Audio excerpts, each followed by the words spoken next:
You didn't check IMDb. It didn't show up on no? when I did the search. I guess I could have gone to IMDb and then typed it in. So I Googled how many Doctor Who's were there, and 13. 13? Okay. In principle, though, it is generally agreed that there are 13, quote, official doctors. Mm-hmm. And that's from ShannonSullivan.com. I don't know if that I person's can some almost kind of expert, but... I can almost guarantee there are more because there have been like movies and weird... Well, this one says official right. quotes, so Yeah. whatever that 'Cause means. Personally, I wouldn't think the movies would count. You know, I saw at you're least looking at the 20 TV on shows. Wikipedia, I think. When they do their breakdown, like sometimes it was like 2 seasons with one doctor. Well, I mean, who knows what that means, though? Maybe there was one Maybe the where guy you came saw, back You saw or- someone yeah, I don't as a know. younger person, like the same person. I don't know. Doctors could have come back too. I didn't look, but Yeah. So- Good research, Don. it's not my work. It's not my question. You asked the question. You research it. I did. Yeah, good job. You're welcome. Yeah. All right then. I think we have a new job for him. Yeah. Secondary fact checker. Well, I don't know. We might make you Relief. primary. Relief fact checker. Just have you and Rachel switch seats.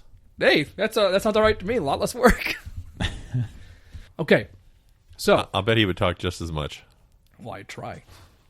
Yeah, he would. Everyone has the right to know my opinion. He would just take over.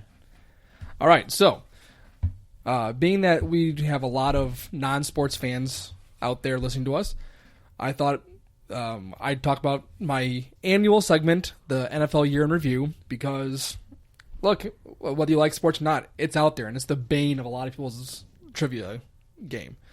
You know, it's some people have Kinda like science and and nature. nature for us, yes, absolutely. But, I mean, how many times do you see Everyone's someone... got one. I mean, it seems like a lot of teams need a sports guy just to hang sometimes. So Yep. let's just go ahead and talk about what happened this year in the NFL. Or First and foremost, Billy's rationale for talking about his favorite sport Yeah. for the next 20 minutes. and the easiest Thank you for research I've ever prefacing had to that. do. Easiest research I do all year. Oh, I bet. Well, not easiest, but the one Quickest? yeah, for sure. So, all right. So the first thing is this was the NFL's 100th season as the NFL. So that's kind of a big thing because it was always 100 all year. You know, making sure that they emphasized that it was the 100th anniversary. So anyway, first thing I want to bring up is the draft, and that was in Nashville, Tennessee this year. Kyler Murray, number 1 overall. He was the only player selected in the first round of both the NFL and MLB.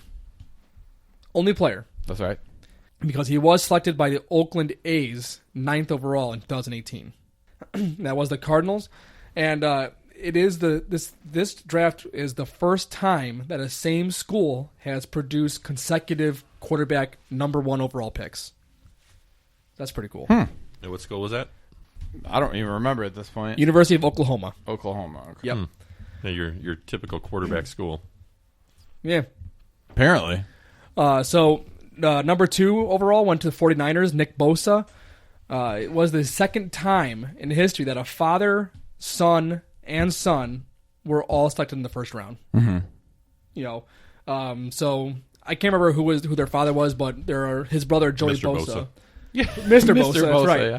And you had Joey Bosa was selected in the first round a couple years ago, and then Nick Bosa this time. Does anyone know the first time that we had father, son, son all in the first round? Was there a previous father-son?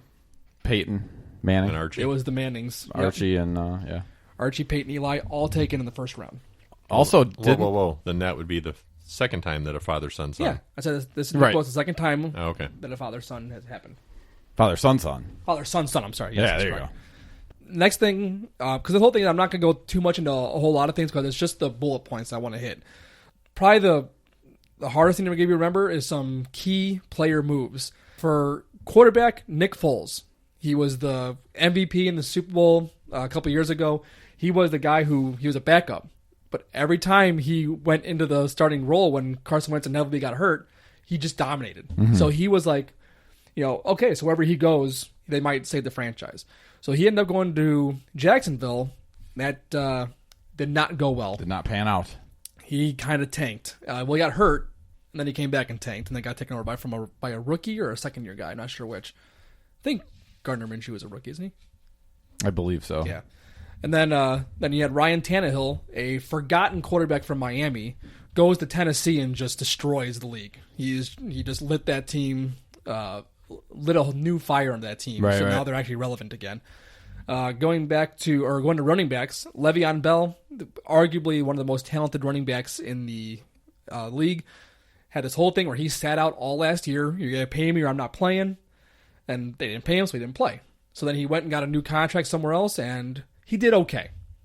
Not great. Yeah. LaShawn McCoy. That was bad.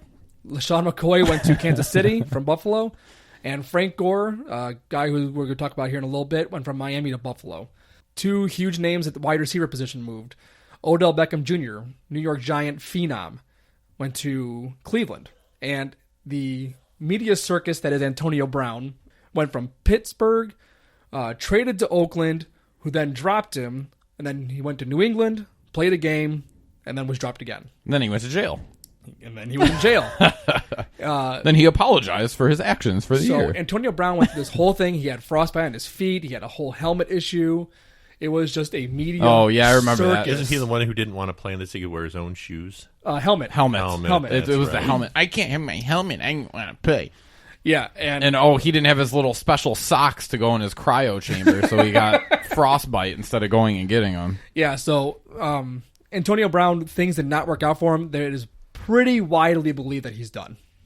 No one's gonna want him. He's like a Bond villain. No one wants to touch him now. Yeah, he might, looks like a Bond villain. he might be done. So let's see. What kills me about all this, there'd still be teams that were kissing his butt up one side or the other if he could help them out. Yeah. It's all about what you can do for me, and as soon as you can't, you're old news. And what's We'll put wild up with any behavior, anything you do, legal, illegal, whatever. Some teams won't.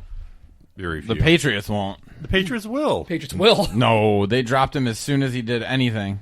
Well, As soon as they realized he wasn't going to help them out. I mean, they have a long history of taking guys who shouldn't be in the league. and they also have a history, which we'll talk about again, that they do some pretty unsavory things themselves. Oh, for sure. I'm not saying So- they're saints. No, those guys are in New Orleans. They're New Orleans. They're in New Orleans. Yeah. All right, so then just a couple things. I actually wrote down a bunch here, but now that I think about it, a lot of these aren't really relevant. Let's see.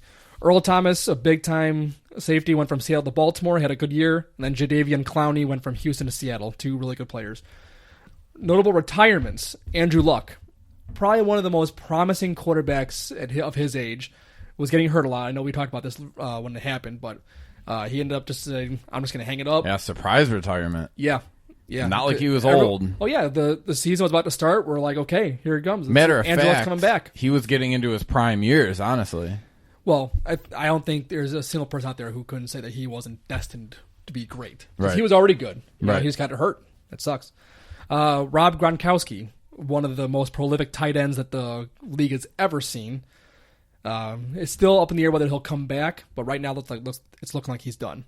He really needs to let it go. He's been beat up Yeah. badly the last. Both those guys have been just wrecked. And then Julius Peppers, a local favorite over here in Chicago, he's also retired. And Carolina.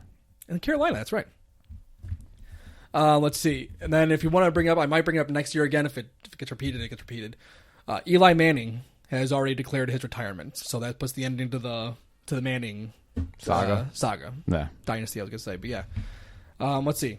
Notable. So whose kid's going to be the next first rounder, his or Peyton's? I suppose that just depends on who's the oldest. Nah. There's just no way that dynasty stops. The Mannings gotta keep going. I don't know, cool. but if I'm Peyton's kid, it's like, yeah, I got enough money. I Right. really don't need to play. Right. That whole family is pretty. Yeah, they've got well off. generational wealth. Oh, yeah. All right, so you had notable injuries. Ben Roethlisberger pretty much tanked the Steelers team for that season. They actually ended up doing all right for what happened, but with him would have been different. Mm-hmm. Then J.J. Watt. Big Ben actually had the Tommy John surgery, and then J.J. Watt had a torn pectoral. So big events. Kareem Hunt back. He was a running back. He had gotten some trouble with domestic violence in elevator. No, was that the elevator? No, that was Ray Rice, wasn't it? Ray Rice was the elevator. Ray Rice was the elevator. Or Kareem Hunt he was one of those. It was in a elevator. hotel or It something? was in a hotel or something like that, yeah. So anyway, so he had this whole thing with getting into domestic violence with his girlfriend at the time, or wife, not sure. But he ended up coming back. The Browns signed him, and he did fairly well. So it looks like his career will be back on track. After serving his suspension. Yep. He had a suspension for the first 10 games of the season. It was a lot. It's weird, though. I don't know what they're going to do with him. So, like if he's going to go to a different team, maybe. or We'll see. because they can't afford to pay both of them. No.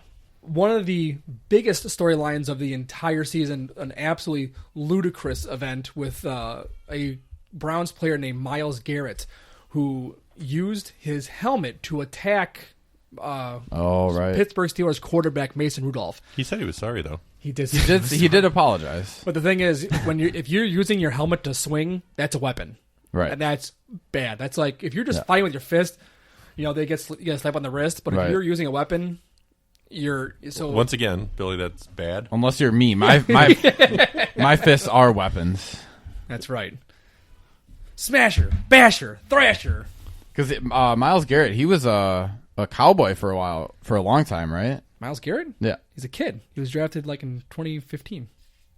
Oh, okay. I thought he was on the Cowboys before. You're thinking of Jason Garrett, the coach. No. Okay, well then I don't know. Maybe I am. But anyway, Myles Garrett, he hit him with his helmet, and it's possible that his career is over. A very promising young career. That was really bad. But the NFL also realizes that it's the Browns and they must lose. So I think everybody in Cleveland realizes they must lose. Yeah, maybe it is preordained. Yeah. But anyway, I guess there is some talks coming. He's going to be meeting with the commissioner. I don't know. It's not looking good. Good luck, brah. Last thing for big events: Spygate 2.0. Patriots again caught potentially spying on another team, Which got a lot less news than I thought it would have. Thankfully, yeah, it was weird. So Thankfully. Anyway, the Patriots staff was spotted at a Bengals game where they were videotaping. Apparently, for some segment, they were videotaping the Bengals who they were playing the following week. Right. They were filming their coaching staff and how they were moving and talking and stuff. Right. So, give me a break, man. Well, they never cheat. I mean, come on. This is so outlandish. I mean, it is so bad. I don't know what they're doing, but anyway, continuing on. Records. A lot of good records were broken this one. Most of which sound the alarms. Lamar Jackson, my boy, in Baltimore. Most all-time rushing yards by a quarterback. Previously held by Michael Vick. That's correct. Michael Vick had 1,039 rushing yards, which is ludicrous for a quarterback. And then says a lot for his passing game. Then Lamar Jackson ended up going for 1,206, which is respectable for a running back. It's more than respectable. Right. That's a great season. It's a good season, yeah. So Drew Brees breaks the record. He is now the all-time in yardage and touchdowns, I think. 77,416 yards on his career and 547 touchdowns. And Tom Brady behind him, 74,571 and 541. So Brady's close. And if I hope Breeze takes that, when it's all said and done. Well, one of the biggest storylines right now in the NFL, and which would impact this greatly, is people are saying Tom Brady may not be back in New England. Right. And if he's not back in New England, who knows? Right. His Anything career could will happen. probably tank. And what's Breeze's status? As far as I know right now, he's mulling. He's not sure if he's coming back. But is he a free agent or is he? No, I believe he's under contract. I don't think they'd ever let him go either. You know what? Maybe he's not under contract, but I think they're pretty much saying that if he wants to come back, they'll sign him. Right. And yeah, at this point, I don't think Brady. So if he comes back, he will go to New Orleans. That's and my if Brady guess. comes back, nobody knows. Right. If Brady comes back, it is still up in the air whether or not he's going to stay in New England. Because the thing is, Brady, arguably the greatest quarterback that's ever lived, had a not great season. Yeah, but he's got 8 more years, right? Didn't he say? Yeah. Oh, yeah, he's just playing until he's 74, so. He's just going to mulch up a bunch of kale and mainline it, and he'll be fine. Yeah, exactly. Adrian Peterson becomes the 5th all-time rusher in yards. Frank Gore becomes the 3rd all-time rusher in yards. And probably one of the most significant records broken, well, not a record broken per se, but a prestigious club. Donnie, remember what that is? Do you remember what? Something with Michael Thomas? Actually, that one was good, but a prestigious club. Other people have done it, but very few people have. You have a guess? I know you know. Oh, McCaffrey? That's correct. So Christian McCaffrey, the running back for the Carolina Panthers, became only the 3rd player in NFL history to both rush for over 1,000 yards and receive. Yeah. which both of those are incredibly respectful on either on their own. On their own, Right. Who are the other two? Probably LaDainian Tomlinson, I'm pretty sure.